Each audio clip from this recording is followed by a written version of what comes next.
To be articulate isn't having a big vocabulary or elegant pronunciation, and it's more than just simple conversation talking about your interest or an event.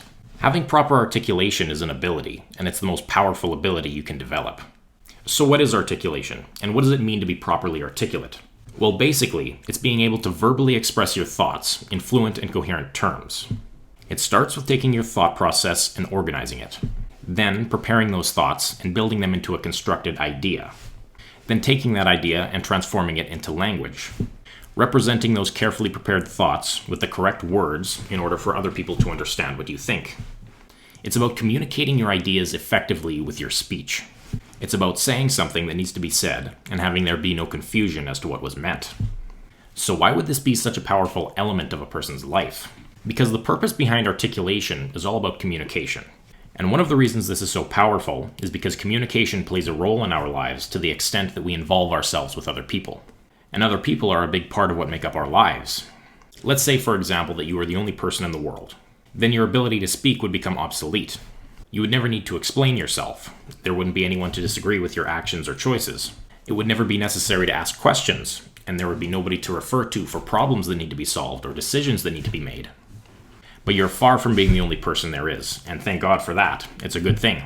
There are all kinds of people around you that you need to deal with for all kinds of reasons, and how you articulate yourself to those people will affect you in many different ways. For example, let's say that you're in a job interview and you have all the same technical qualifications as the other applicants. In that situation, your ability to articulate yourself might be one of the only factors that will differentiate you, and it could be the difference between having a salary or not. Imagine being tried in court with a lawyer defending you that isn't good at articulating themselves. That alone could mean the difference between your freedom or incarceration. So the specific function it serves is it's the tool you use to explain your thinking. That is useful when you need to figure out problems you're having in your personal relationships, when you need to justify a decision you've made in your professional life, or when you need to make any kind of argument, when you have to argue for something you think should happen, or make a case against something you think shouldn't have happened. And if you explain yourself clearly and effectively, you can accomplish things with those people. You can make agreements with them, create understandings. And more importantly, you can fix problems, or you can avoid them from happening in the first place. If you ask the right questions, make calculated arguments, explain your thinking without confusion, explain your actions so you don't get in trouble, you become the most formidable version of yourself that you can be. Your articulated communication is necessary for your interactions with people to be successful. And the better you are at it, the more successful your interactions can potentially be, and the more successful you can potentially be. And you shouldn't underestimate the limit of that potential. It's hard to know exactly how far it can take you. For example, a great leader is useless without the ability to give effective speeches and comprehensive verbal direction, among other things. I mean, you see similar ideas behind old sayings like the pen is mightier than the sword. Well, what that means is that ideas that are properly formulated and properly communicated to other people are more powerful than anything else, even physical force. To sum it up, literacy is power. You see, a well-spoken person emanates competence. That's because knowing how to speak demonstrates that you know how to think. And thinking is, of course, the foremost of all competency. And speaking, as well as writing for that matter, is what formalizes a person's thinking. It's what transforms your thoughts into something tangible that can take effect in the real world. And that is a powerful skill to master. But there is even a bigger aspect to your words, not just in a specific sense, but how you speak and how you present yourself in a broader sense. Because your words also act as the intermediary between you and the rest of the world. So let's say in general terms that the ultimate objective of a person's life, for lack of a better explanation, is to have a proper relationship with the world. I think it's fair to say that you could put that at the pinnacle of a person's hierarchy of objectives. And the purpose behind doing this is so you can integrate yourself in the function of the world in a way that allows you to succeed. And why not succeed? I mean, not just financially, but if you were successful in every aspect of your life, what would the result be? Maybe you could make other people's lives better in the process. And at the risk of being romantically idealistic, maybe you could make the world better. So the next question is, how do I interpret the world? And more specifically, how do I interpret the world in a way that is most optimal for me to move towards the goals I have set for myself? Well, in some sense, the world can be considered as all of the people that are in it. People are what make up the society we live in. Some of them make policies and are responsible for making decisions that affect our lives. Some of them are your friends and family, whom you hopefully might love, that make up your social and personal life. And some of them you work with professionally, who might be responsible for your financial stability. And if you were to have a proper relationship with the world, then you might agree that the first step you should take is to create a proper way of being in relation to the people around you. And to do that, you need to represent yourself properly, so as to live and act in conjunction with the goals you have set for yourself.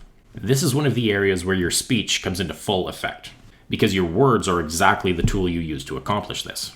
You see, I believe it's true that your words represent you. They represent who you are to others. That's why your words are powerful. It's because they have that tremendous responsibility. They dictate how people understand you as a person. Not just what you're trying to say, but what kind of a person you are. And a big part of who you are is what you think. What you think and what you believe are a big part of what makes you the person that you are. What you think, in one form or another, also leads to how you act and how you might make decisions that affect other people. And people need to have a good understanding of that so that they can properly interact with you and work with you and help you succeed, and vice versa. So you use your words to represent your thoughts and ideas. And when you display your thoughts and ideas with your speech, the people listening don't just hear the specific point that you're trying to make. They also use that to understand the person behind the thoughts and ideas that you articulate. And just as they say the eyes are the window to the soul, your speech acts as the window for other people to see in your mind. And it helps if you give them an honest window to see through. You want to represent yourself as the kind of person you should be, which is important if you want to occupy a proper position in the world and with the people around you. So, when you speak, it should be an honest reflection of what you believe. It's been said that everything you say should be true, but not everything true should be said. I like that one. It's a powerful aspect of our lives, and it's not to be underestimated. Alright, well the next question is, how do you improve your articulation, and your speaking, and your thinking for that matter? This should be considered and approached as a skill, and you should think of it as something you can learn to be better at. Something that has a trajectory for improvement. And the short answer for how to improve is reading and writing.